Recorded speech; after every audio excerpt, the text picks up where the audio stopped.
Hello, YouTube. It's Sunday, April 17th, 2016. I'm here on a Sunday night drinking, God, this is some wonderful tequila, by the way. It's called Altos. Very wonderful. Almeca Altos. I got at the liquor store for $20. So fucking good. Gotta pick it up. It's really good. Anyways, cheers. I have not yet begun to defile myself, as Doc Holliday said. Anyways, the topic tonight I've come to talk about is talking about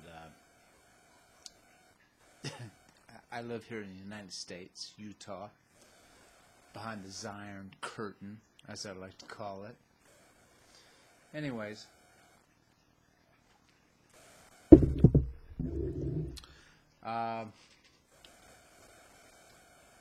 one subject that really bugs the shit out of me that the Christians try to shove down our throats, especially around this time of politics and people trying to get elected, is when they say that the United States, and there's only one person, thank Christ, the mythical Christ. There's only one person that has been trumpeting about the Constitution and everything, and that's fuck, what's that asshat's name? It's not Trump, thank God. Can't think of that fuckface's name, but anyways, he's a Christian. I think you know what I'm talking about. But he always talks about, United States and Jesus Christ and all this other fucking bullshit. And then, of course, you hear Sarah Palin come out and talk about how we're a Christian nation and what have you. Now, I've kind of come here to debunk that bullshit claim tonight. That we are not a Christian nation. Our founding fathers were not God-fearing in the least bit. I'm sure there was one or two. A lot of them, Benjamin Franklin and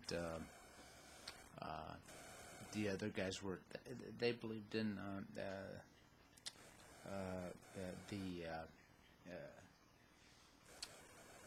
they were Masons. They were Freemasons.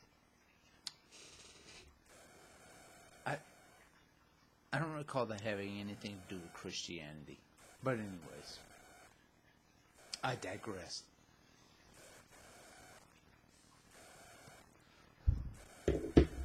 Anyways,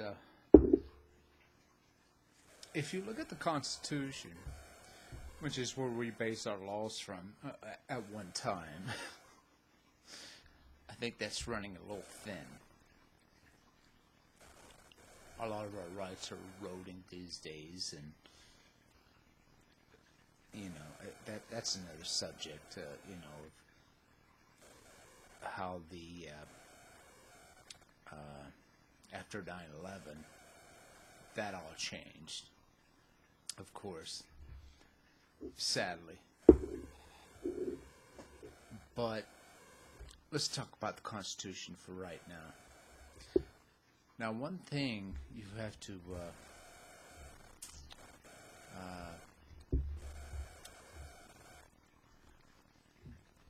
this was a very interesting treaty that I came upon. It's called the Treaty of Tripoli. The Treaty of Tripoli was a treaty that was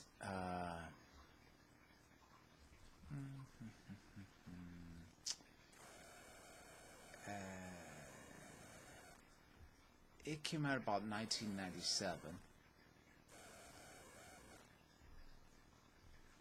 Let's see.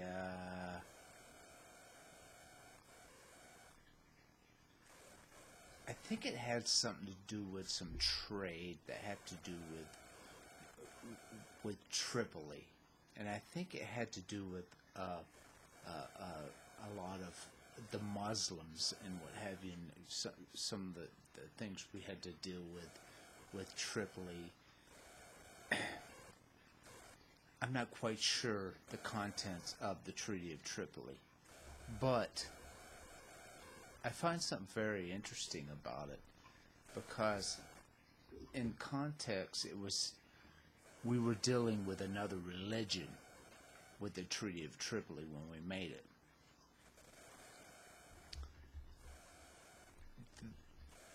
The president at the time, I believe, was Adams.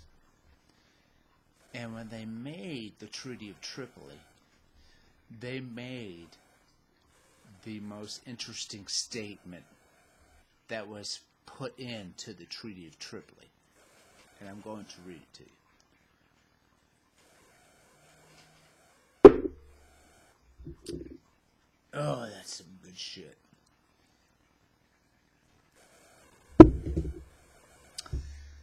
Anyways, they said, and I quote, "As the government of the United States of America is not, in any sense, founded on the Christian religion. As the government of the United States of America is not in any sense founded on the Christian religion." Now, if you go through and read the Constitution,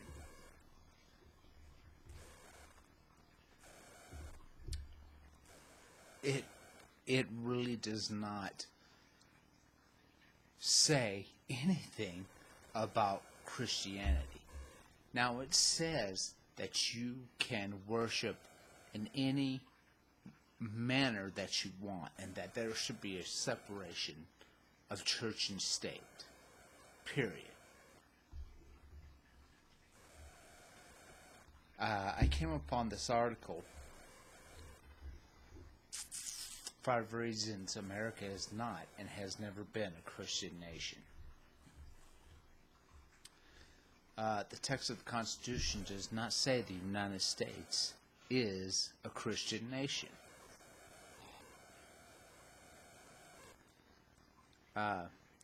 If a Christian nation has been an intent of the founders, they would have put that in the Constitution front and center. Yet the text of the Constitution contains no reference to God, Jesus Christ, or Christianity. That document does not state that our country is officially a Christian nation. Not only does the Constitution not give recognition or acknowledgement to Christianity, but it also includes Article 6, which bans religious tests for public office, guaranteeing non-Christians the right to hold federal office. Seems antipodal to an official Christian nation. The language found in Article 6 sparked some controversy, and a minority fraction that favored limitation public office to Christians, or at least to believers, protested. Luther Martin, a Maryland delegate, later reported that some felt it would be at least decent to hold out some discrimination between the professors of Christianity and downright infidelity of paganism. But as Martin noted, the article's language was proved by a great majority without much debate. The Christian notion argument just wasn't persuasive. let's see. The founders, number 2, the founders' political beliefs would not have led them to support the Christian nation ideal. Key founders such as James Madison, Thomas Jefferson opposed mixing church and state. They would never have supported an official Christian nation. Jefferson and Madison came to this opposition in 2 ways. First, they were well versed in history and understood how the official Christian governments of Europe have crushed human freedom. Moreover, they knew about the constant religious wars among rival fractions of Christianity. Second, they had witnessed religious oppressions in the colonies firsthand. Remember, Madison was inspired to fight the church-state separation and religious liberty because he had witnessed the jailing of dissenting ministers in Virginia. Madison and other founders wrote frequent about the dangers of governments adopting religion. They often worked alongside clergy who made similar arguments. John Leland, a Massachusetts pastor, powerful advocate of church and state separation, said it best: the notion of Christian commonwealth should be exploded forever. Now, what I think at that time, I always come out about this, is that at the time when our founding fathers were making the Constitution, they were kind of looking at, well, look how England is run. Look how Rome was run. These nations were run mostly by the Catholic Church. They pretty much made the laws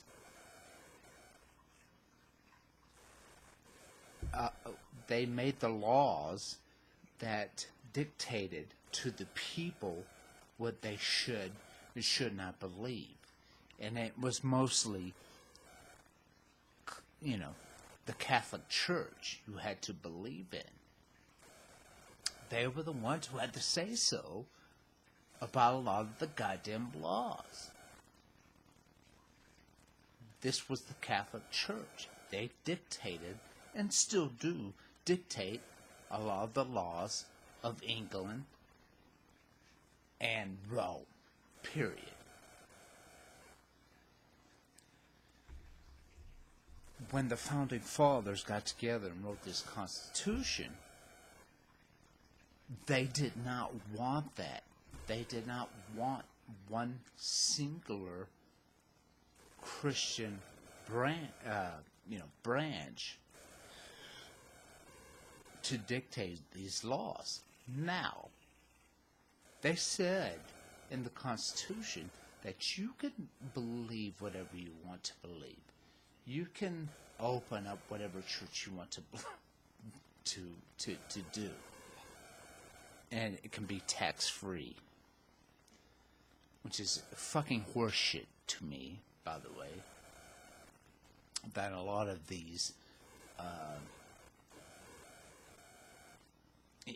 I can do some sort of religion and believe whatever I want, make it a law, and I can have it tax-free.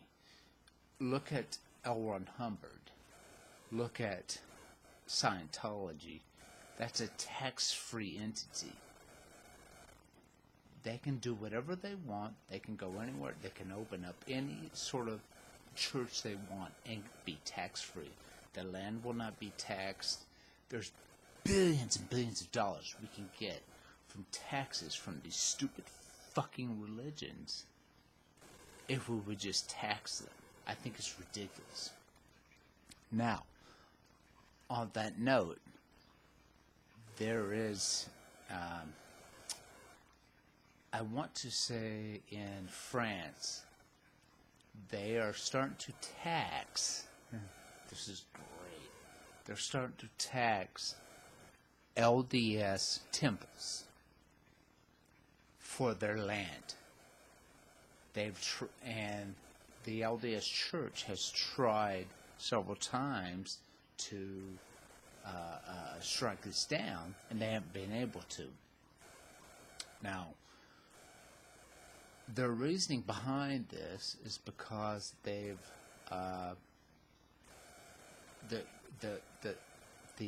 think it's the French government has said churches are exempt from taxes. The LDS Church, when they have their own chapel where everyone can go in and worship, and it's free to go in and to worship, is that they're free from taxes.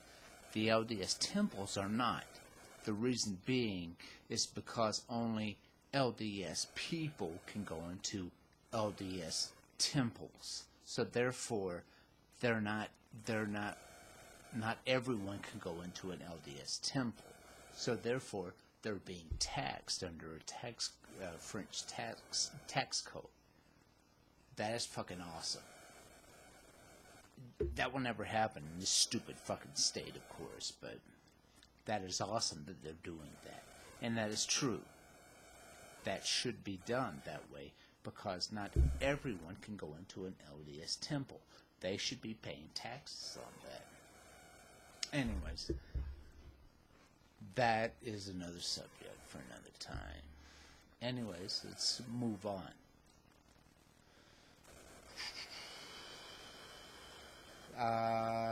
Number 3, the key founders were not conservative Christians and likely would not have supported an official Christian nation. To hear the religious right tell, men such as George Washington, John Adams, Thomas Jefferson, James Madison were 18th century versions of Jerry Falwell in powdered wigs and stockings. This is nonsense.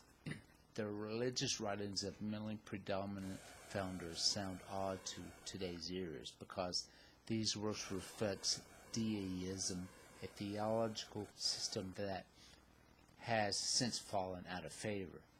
Deists believed in God, but didn't necessarily see him as active in human affairs. The God of the deist was a God of first cause. He set things in motion and then stepped back. Although nominally Anglican, George Washington often spoke in deist terms. His God was the supreme architect of the universe. Washington saw religion as necessary for good moral behavior, but didn't necessarily accept all Christian dogma. He seemed to have a special gripe against communion and would usually leave services before it was offered. Let's see. John Adams was a Unitarian. He rejected belief in Trinity and divinity of Jesus, core concepts of Christian dogma. In his personal writings, Adams made it clear that he considered the concept of divinity of Jesus incomprehensible. In February of 1756, Adams wrote in his diary about a discussion he had with a man named Major Green. Green was a devout Christian who sought to persuade Adams to adopt conservative Christian views. The two argued over the divinity of Jesus. When questioned on the matter, Green fell back on an old standby. Some matters of theology are too complex and mysterious for human understanding. Adams, not impressed, in his diary he writes, "Thus mysteries is made as a convenient cover for absurdity." Look at Adams. That was great. Jefferson skepticism of traditional Christianity is well known. Our third president did not believe in Trinity, the virgin birth, the divinity of Jesus, the resurrection, original sin, and other core Christian doctrines. Jefferson once famously observed to atoms, and the day will come when the mythical generation of Jesus, or the Supreme Being, as his Father in the womb of Virgin, will be classed with a fable of generations of Minerva of the brain of Jupiter. Although not an Orthodox Christian, Jefferson admired Jesus as a moral teacher. He even edited the New Testament, cutting away the stories of miracles and divinity and living behind it. Very human Jesus, whose teachings Jefferson found sublime. Perhaps the most enigmatic of the founders was Madison. To this day, scholars still debate his religious views. Some of his biographies believe that Madison, nominally Anglican, was really a deist. Notoriously reluctant to talk publicly about his religious beliefs, Madison was perhaps the strictest church-state separatist among the founders, opposing not only chaplains in Congress and the military, but also government prayer proclamations. As president, he vetoed legislation granted federal land to church, as well as planned to have a church in Washington care for the poor. In each case, he cited the First Amendment. Let's see. What else we have here?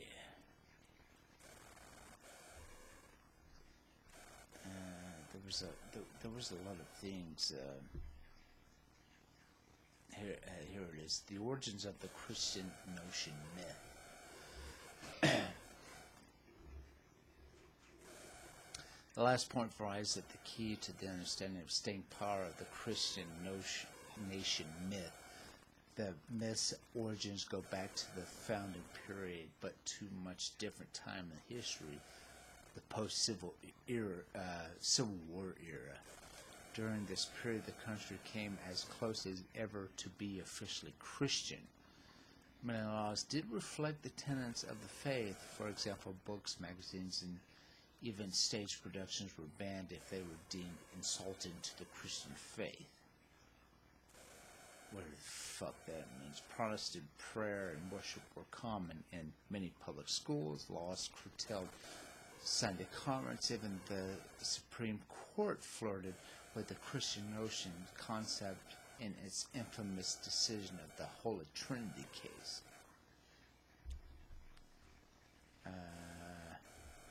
See what else there's there. What's so fucking interesting about that too is Abraham Lincoln. He was an atheist. He has the most interesting and one of the greatest quotes I've ever heard from any president. He once said, "When I do good, I feel good. When I do bad, I feel bad. That is my religion." That's a very, very good quote. Anyways, now if you look where the heart of Christianity tried to get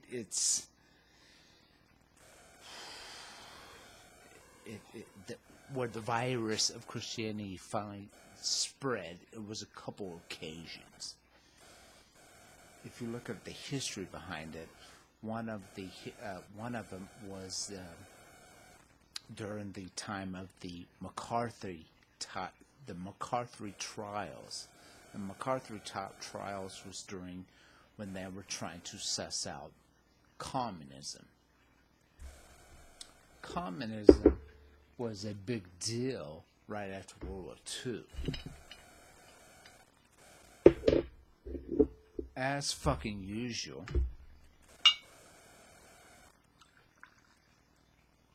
the United States war machine drum had to beat on. We always have to find fucking more enemies. Now, was Russia an enemy? Perhaps the Cuban Missile Crisis was very ugly. Kennedy, with his very level thinking around the time of the Cuban Missile Crisis, if it was not for John F. Kennedy, I honestly believe that we would not be here today, because he was very level-headed around that time.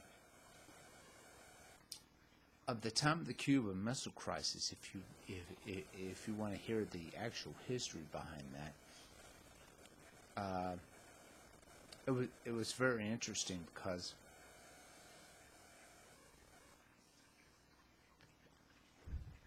what had happened was a U-2 spy plane went over Cuba and saw all these missile silos being built. They took pictures of it. This is before the time we had satellites.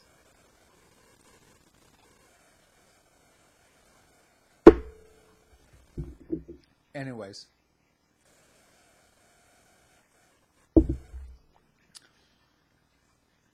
the chiefs of staff went into sorry, I'm veering off topic here, but this is a very interesting story. They came to the war room when John F. Kennedy and his brother, Jack Kennedy, and they came out with all these photos and said, the Russians are making missile silos in Cuba. Now, there's a couple things we could do. We can either, you can get your family, we can put you in a bunker, and we can put out a full assault against Cuba. Now, Cuba may retaliate, and the Russians may retaliate and fire these missiles at the United States. Now, the chiefs, the Joint Chiefs of Staffs at the time did not think that these missiles were worth it. They didn't think, nuclear tipped. They think they were just regular, they were dummy missiles. They think that the United States would be okay. But just in case, John F. Kennedy and his family should go in this underground bunker. John F. Kennedy replied and said, we're not going anywhere. I'm not going anywhere, and you're not going anywhere, because we are going to find a peaceful solution behind this. So let's find this peaceful solution. So we did. We went and talked to the Russians. They removed the nuclear weapons. Come to find out, they were nuke-tipped, and if we attacked, we would have been dead right now. We're still alive because John F. Kennedy had a cool head. We removed some missiles that were in Europe that were pointed towards Russia. That's what they were kind of pissed off about. Back then, we didn't have long-range missiles as we do now. So we had them removed. This around the time started, before then, in 1955, started the McCarthyism era. And about, like I said, as always, the United States is always trying to find some sort of fucking enemy. This is the way the fucking war machine keeps going. Now, you can call me a conspiracy theorist or whatever, but ever since World War II, World War I, and World War II, this is the way the United States has been. We make money off fucking war, period. So we've always got to find a fucking enemy. And about the 1955 era, communism was the enemy. Now, the reason why I'm getting into this is because of the "in God we trust" that we put in money. Now, apparently we put "in God we trust" around the time of the Civil War. We put them in some coinage. We started putting them on the dollar bills probably about around 1949 to 1950s. The reason being is we as the United States, since we were fighting communism, communism, by the way, is not a goddamn religion. Communism is it's like capitalism. It's just kind of a state of society and economic disposition. It's just the way they did things. The government took care of the people. It's really fucking stupid. In my opinion, I think capitalism is fucking stupid. But we had to take a stand, and we had to make it look like, hey, we believe in God. We take a stand.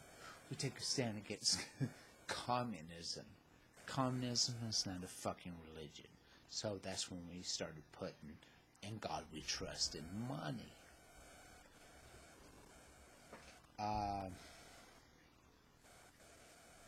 And it's just fucking sickening, and we need to take that off our money, because it's fucking ridiculous that we have that on there. Well, we still have it on there, sadly. But as I've come to point out, we are not a Christian nation. We never have, and we never will be. We should keep separation of church of state. And it's really fucked up that we don't, that we still, and I always bring up the point too about Christianity is, okay, if we're a Christian nation,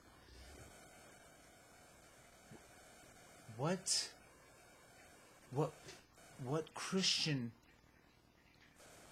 Christianity are we following? There's something close to 17,000 different Christian religions out there. Mormonism, Baptist, Methodist. The list goes on and on and on. Each one believes in a different way their churches are ran. Mormonism is different. Baptists are different. Methodists are different. Catholics are different. Which one are we going by, people? Please explain to me that. Anyways, this is just my view. I hope with this, by the way, Ted Cruz, that's who I was thinking of, that fuck moat, who is, he's the only guy that's been talking about, the Constitution and Jesus Christ. I haven't heard too much from Trump, although he's a fucking psycho. I haven't heard too much from Hillary Clinton, thank Christ, although she's fucking weird. And thank God Bernie Sanders came out and said, I'm in no particular religion. And of course, I am voting for Bernie Sanders. My opinion is that, is it a socialism? Yeah, maybe it is.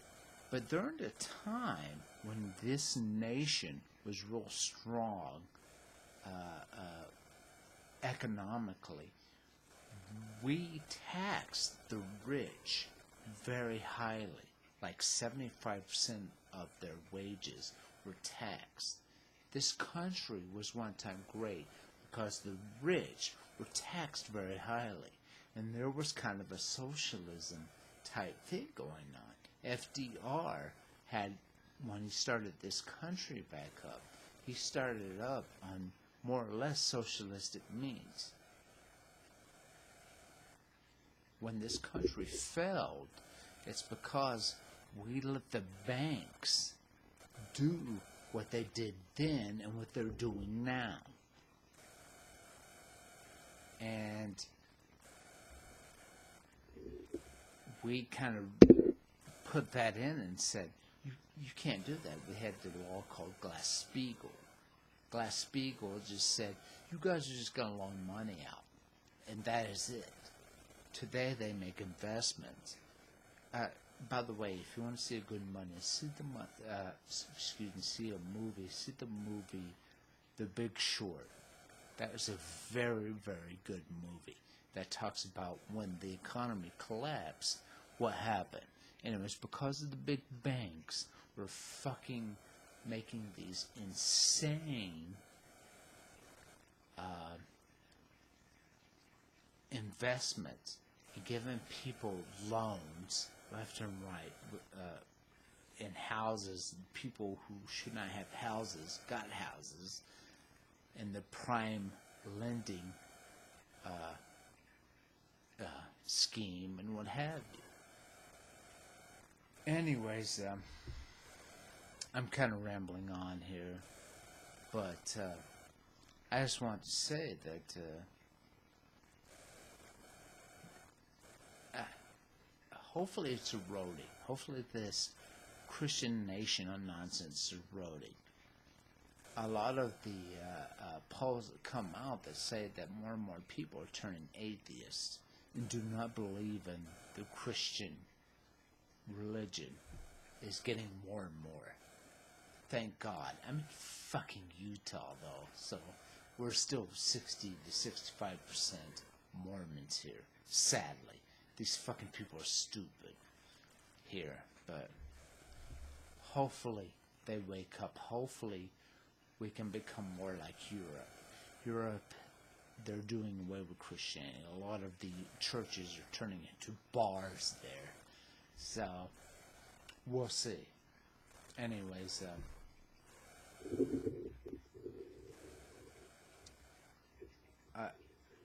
I hope, I really hope we can just get away with this Christian nation nonsense. Please. Let's fucking do away with this.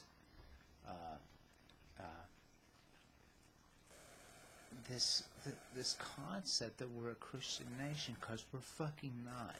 Just because the media says that does not mean it's true. So, I think we should stop. I think we should stop with this Christian nation nonsense. Please. Please wake up. I think this United States will become a greater place if we do away with this fucking bullshit, this separation. If we can separate church and state. And if we can bring marijuana laws back on. It just seems really ridiculous how we do things here in the United States, period. And we do it all based on Christianity. And we need to stop that. That's my opinion. There's a comment section below. You're more than welcome to leave a comment. Anyways. Hope you guys have a good night. And you walk in peace.